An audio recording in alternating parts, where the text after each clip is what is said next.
Bonsoir à tous, soyez les bienvenus à notre étude biblique du mardi soir. Ce soir, nous allons continuer sur le livre de Corinthiens et nous allons parler sur la résurrection au chapitre 15. Qu'il me soit permis d'honorer nos pasteurs Jean-Claude Novaki ainsi que Dean Byfield pour le privilège qui me donne de pouvoir vous apporter l'étude biblique. La résurrection. Nous allons étudier le chapitre 15 de 1 Corinthiens. Corinthe était une ville grecque et les Grecs, eux, ne croyaient pas du tout en la résurrection des morts. La plupart des philosophes grecs considéraient que le corps était une prison et ils accueillaient la mort comme une délivrance de cet emprisonnement. Et cette attitude s'était introduite dans l'Église. Donc Paul devait y faire face, parce que la vérité de la résurrection avait une grande conséquence doctrinale et qu'il était trop important pour que Paul l'ignore. Donc Paul traite ce sujet en répondant à 4 questions principales. Première question, les morts ressuscitent-ils?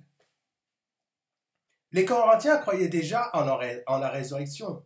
Paul présente donc 3 preuves que Jésus-Christ est en effet ressuscité des morts. Première preuve, leur salut. 1 Corinthiens 15, 1 à 2. Je vous rappelle, frères, l'évangile que je vous ai annoncé, que vous avez reçu, dans lequel vous avez persévéré, et par lequel vous êtes sauvés, si vous le retenez tel que je vous l'ai annoncé, autrement, vous aurez cru en vain. Paul était venu à Corinthe et y avait prêché le message de l'évangile. Et la foi des Corinthiens avait transformé leur vie. La résurrection de Christ faisait partie intégrante de ce message de l'évangile. Car un sauveur mort ne peut sauver personne. Les Corinthiens acceptèrent la parole. Ils se repentirent de leurs péchés. Ils furent baptisés au nom de Jésus-Christ et remplis du Saint-Esprit. Le fait qu'ils restaient fermes était la preuve que la foi était authentique et non vaine. La deuxième preuve utilisée par Paul, c'est les Écritures de l'Ancien Testament. 1 Corinthiens 15, 3 à 4. Je vous ai enseigné avant tout, comme je l'avais aussi reçu, que Christ est mort pour nos péchés selon les Écritures, car il a été enseveli et qu'il est ressuscité le 3e jour selon les Écritures. L'Évangile est le message le plus important que l'Église puisse proclamer. Nous pouvons multiplier les activités, nous pouvons faire beaucoup de choses, mais il n'y a rien de plus important que l'évangélisation. L'évangélisation doit être le moteur de l'Église. C'est ce qui doit faire battre son cœur. Christ est mort, il a été enseveli et il est ressuscité et il a été vu. Ce sont des faits historiques sur lesquels notre évangile est basé. Christ est mort pour nos péchés. Beaucoup de gens ont été crucifiés par les Romains, mais une seule victime est morte pour le péché du monde. C'est notre Seigneur Jésus-Christ. Quand Paul écrit selon les Écritures au verset 3, il fait allusion aux Écritures de l'Ancien Testament. Une grande partie du système sacrificiel de l'Ancien Testament annonçait déjà le sacrifice de Christ, notre Seigneur et Sauveur. Le jour des expiations dans Lévitique 16 et les prophéties comme celle de Ésaïe 53 en sont des exemples. La troisième preuve utilisée par Paul, c'est que des témoins ont vu Christ ressuscité. Au verset 15 jusqu'au verset 11, il nous en parle. Sur la croix, Jésus a été exposé à des non-croyants. Mais après sa résurrection, il a été vu par des croyants qui allaient en devenir ses témoins. On peut lire ça dans Actes 1, 22, Actes 2, 32, Actes 3, 15 et Actes 5, 32. Pierre l'a vu, ainsi que les disciples, et il est apparu à plus de 500 personnes à la fois. Mais l'un des plus grands témoins de la résurrection de Christ, c'est l'apôtre Paul lui-même. Il fut totalement convaincu de la mort de Christ, mais aussi de sa résurrection. Paul indique clairement que son salut est entièrement le résultat de la grâce de Dieu. S'il n'y a pas de résurrection, alors Christ n'est pas ressuscité. S'il n'y a pas d'évangile, alors vous avez cru en vain et vous êtes encore dans vos péchés. S'il n'y a pas de résurrection, alors les croyants qui sont morts n'ont pas d'espoir. Donc nous ne les reverrons jamais. La conclusion est évidente. Pourquoi être chrétien si cette vie n'est que souffrance et qu'aucune gloire future ne nous attend? La résurrection n'est pas simplement importante, mais elle est d'une première importante, parce que tout ce que nous croyons en dépend. La deuxième question que Paul traite est celle-ci. Quand les morts ressuscitent-ils? 1 Corinthiens 15, 20, 28, Paul utilise 3 images pour répondre à cette question. Première image, il parle des prémices. Versets 20 et 23. Maintenant, Christ est ressuscité des morts. Il est les prémices de ceux qui sont morts. Verset 23. Mais chacun en son rang, Christ comme prémisse, puis ceux qui appartiennent à Christ lors de son avènement. En tant qu'agneau de Dieu, Christ est mort à la Pâque. En tant que gerbe des prémices, il est ressuscité des morts 3 jours plus tard, le premier jour de la semaine.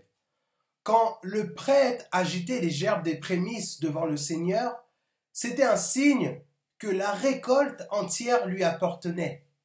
Quand Jésus-Christ est ressuscité des morts, c'était la garantie divine que nous, qui faisons partie de cette récolte future, ressusciterons aussi un jour. Pour les croyants, la mort n'est qu'un sommeil. Deuxième image, il utilise Adam. Paul voyait Adam, un type de Jésus-Christ, par opposition. Verset 21, car puisque la mort est venue par un homme, c'est aussi par un homme qu'est venue la résurrection. Verset 22, et comme tous meurent en Adam, de même aussi tous revivront en Christ. Le premier Adam a été formé de la terre, mais le dernier Adam, Christ, est venu du ciel. Le premier Adam a désobéi à Dieu et a introduit le péché et la mort dans le monde.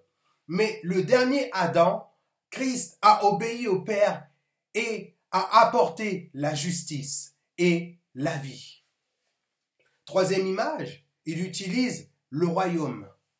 Au verset 24, ensuite viendra la fin, quand il remettra le royaume à celui qui est Dieu et Père, après avoir détruit toute domination, toute autorité et toute puissance. Car il faut qu'il règne jusqu'à ce qu'il ait mis tous les ennemis sous ses pieds. Le dernier ennemi qui sera détruit, c'est la mort. Dieu, en effet, a tout mis sous ses pieds. Mais lorsqu'il dit que tout lui a été soumis, il est évident que celui qui lui a soumis toutes choses est excepté. Et lorsque toutes choses lui auront été soumises, alors le Fils lui-même sera soumis à celui qui lui a soumis toutes choses, afin que Dieu soit tout en tous. Quand Jésus-Christ reviendra sur terre pour juger, il chassera le péché pour 1000 ans et établira son royaume. On peut lire cela dans Apocalypse 20, 1 à 6.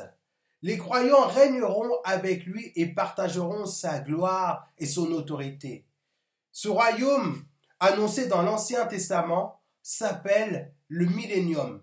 Et ce mot vient des mots latins mille et annium qui signifie année. Troisième question traitée par Paul est celle-ci. Pourquoi les morts ressuscitent-ils? La résurrection du corps humain est un événement futur qui a des conséquences énormes pour notre vie présente. Si la résurrection n'existe pas, alors nous pouvons oublier l'avenir et vivre comme bon nous semble.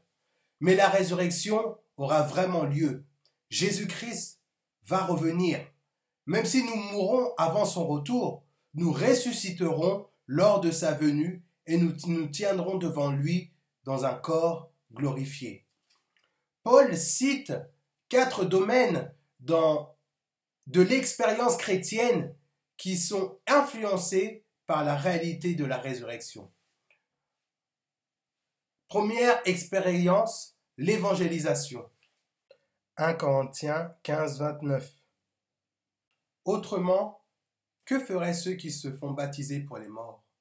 Si les morts ne ressuscitent absolument pas, pourquoi se font-ils baptiser pour eux?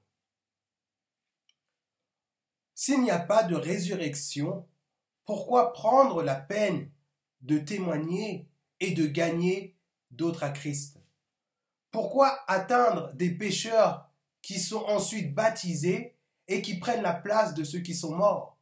Si la vie chrétienne est une voie sans issue, mieux vaut la peine de l'abandonner.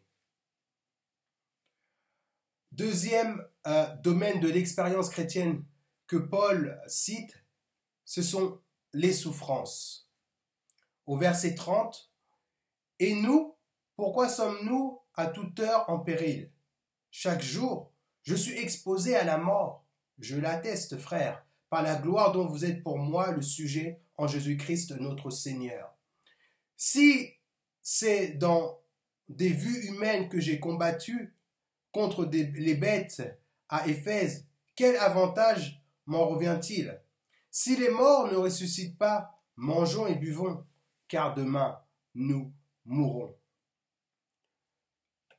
Paul fait ensuite allusion au danger auquel il devait faire face en tant que serviteur de Christ.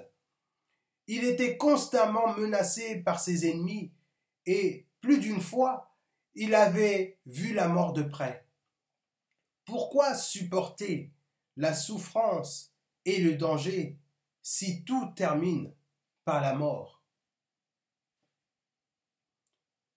Troisième expérience que Paul utilise, la séparation d'avec le péché. Verset 33, « Ne vous y trompez pas, les mauvaises compagnies corrompent les bonnes mœurs. Revenez à vous-même comme il est convenable, et ne péchez point, car quelques-uns ne connaissent pas Dieu. Je le dis à votre honte. »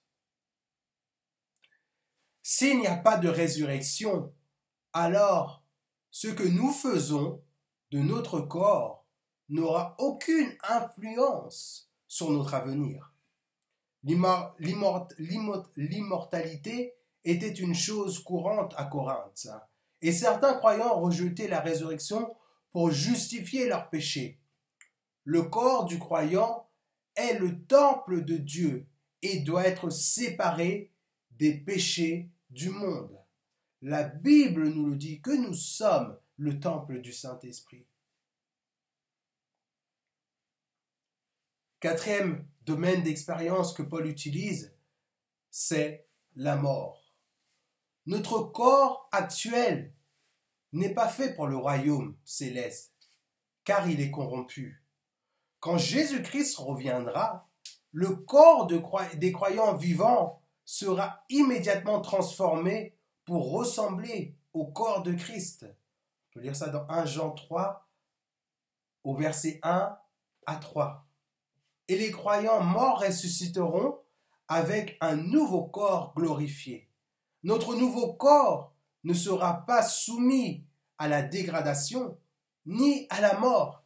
Il sera incorruptible. Les chrétiens sont victorieux dans la mort et contre la mort. Pourquoi? grâce à la victoire de Christ par sa résurrection. Amen.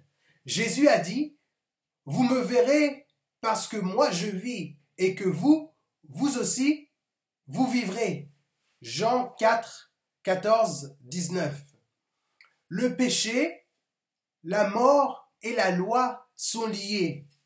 La loi révèle le péché et le salaire du péché, c'est la mort. Romains 6, 23. Jésus a porté nos péchés sur la croix dans 1 Pierre 2, 24. Et il a aussi porté la malédiction de la loi dans Galates 3, 13. C'est par lui que nous avons cette victoire et nous partageons sa victoire aujourd'hui. Amen. Merci Seigneur. Dernière question que Paul traite dans ce chapitre est celle-ci. Comment les morts ressuscitent-ils? 1 Corinthiens 15 au verset 35 à 48, il nous en parle. Les Grecs affirmaient que la résurrection du corps humain était impossible, car quand le corps retourne à la poussière, il se décompose dans la terre, d'où les autres corps tirent leur nourriture. En d'autres mots, la nourriture que nous mangeons contient des éléments des corps des générations passées. C'est ce que eux, ils pensaient. La réponse de Paul à ce genre de raisonnement est très nette. Il dit insensé au verset 36. Insensé. Ce que tu sèmes ne reprend point vie s'il ne meurt.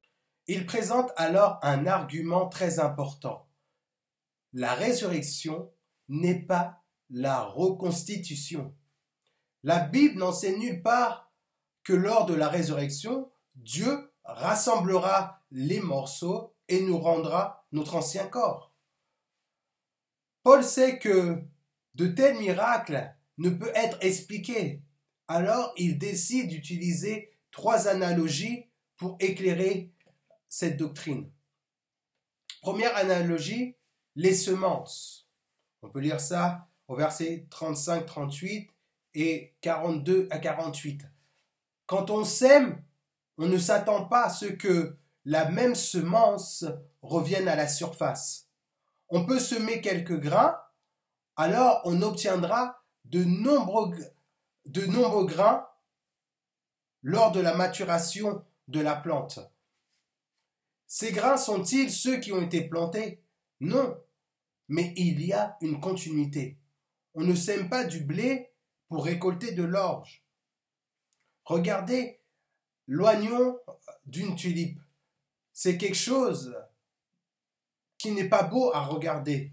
Et pourtant, cet oignon produit une fleur magnifique. Si lors de la résurrection, Dieu ne faisait que nous recomposer, donc il n'y aurait aucune amélioration pour nous. De plus, la chair et le sang ne peuvent hériter de ce royaume de Dieu. La seule façon pour nous de vivre au ciel dans la gloire est d'avoir un corps qui sera adapté à cet environnement.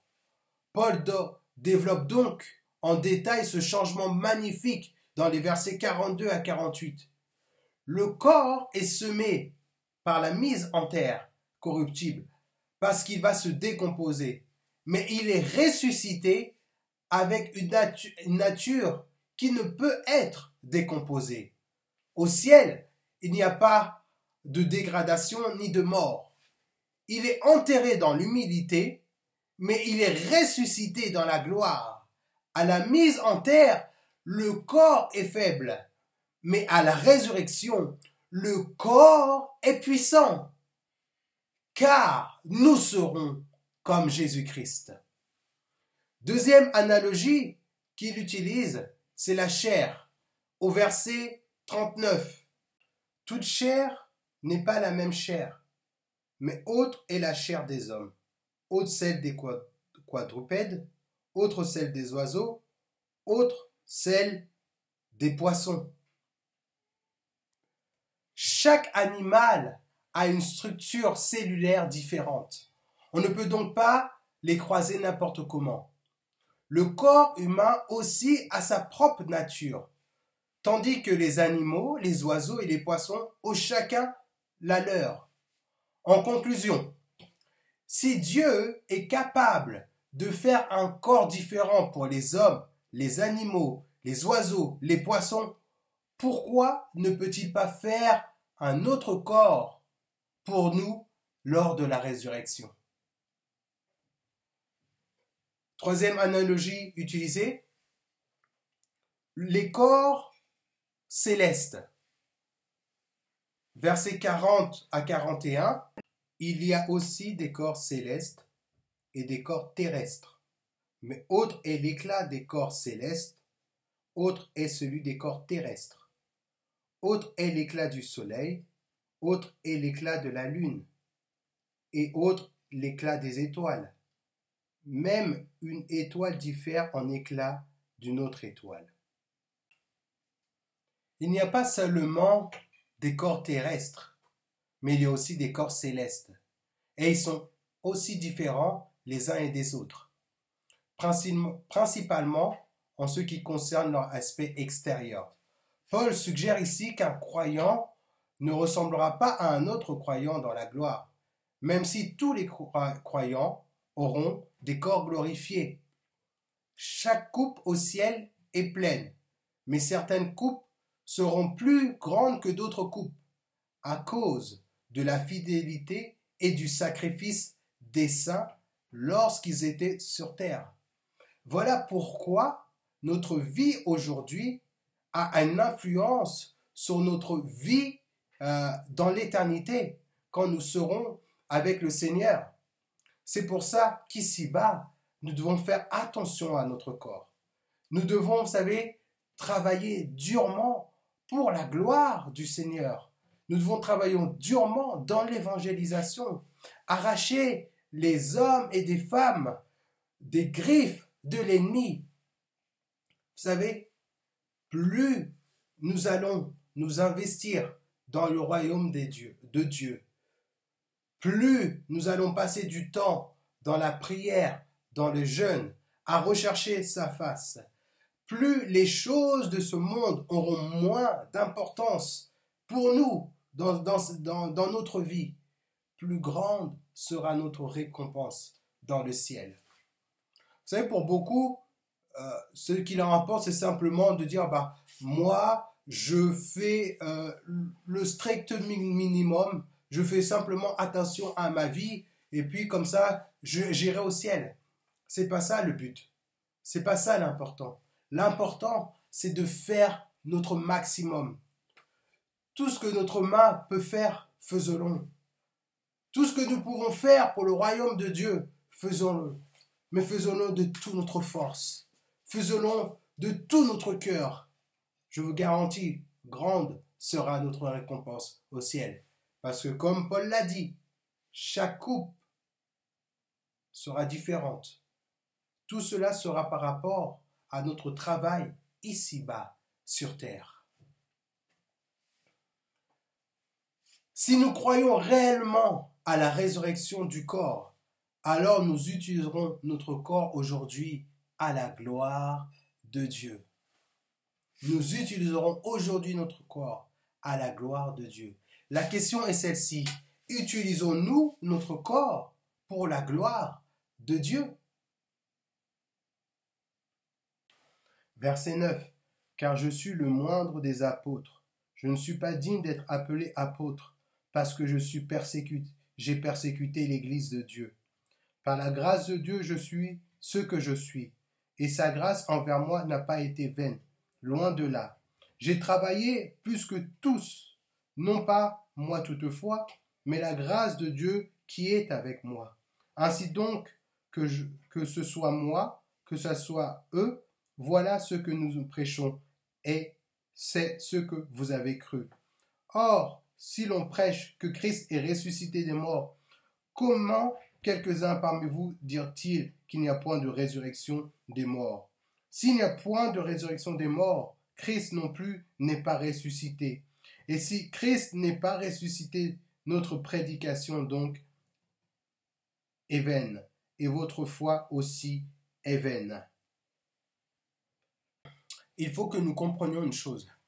Si nous, en tant que chrétiens, qui avons cru au Seigneur et qui avons marché fidèlement durant notre vie et que nous allons ressusciter avec lui en ayant un corps glorifié, qu'en sera-t-il des incroyants, de ceux qui n'auront pas marché fidèlement avec Christ? Eux aussi, ils recevront un corps incorruptible, mais ils passeront leur éternité sans Christ. Ils passeront leur éternité avec un corps incorruptible, dans la souffrance, dans le gémissement, dans le remords et le regret. Nous devons comprendre notre mission ici-bas sur terre. Voilà pourquoi je disais au commencement de mon étude que l'évangélisation doit être le battement du cœur de l'Église. Plus que jamais, nous vivons les derniers moments. Plus que jamais, nous vivons les derniers instants. Le Seigneur Jésus revient très bientôt. Comme je le dis souvent, ce n'est pas la fin du monde, mais c'est le retour de Christ qui vient chercher son Église. Préparons-nous, soyons prêts, car Jésus-Christ revient bientôt. Il est vivant et il est ressuscité. 2 Corinthiens 5:11 nous dit « Connaissons donc la crainte du Seigneur. Nous cherchons à convaincre les hommes. Dieu nous connaît et j'espère que dans vos consciences, vous nous connaissez aussi. » Il nous appartient, à nous qui sommes sauvés, d'essayer de les arracher du jugement. Si vous n'avez jamais placé votre confiance en Christ, faites-le maintenant, avant qu'il soit trop tard. Que le Seigneur vous bénisse.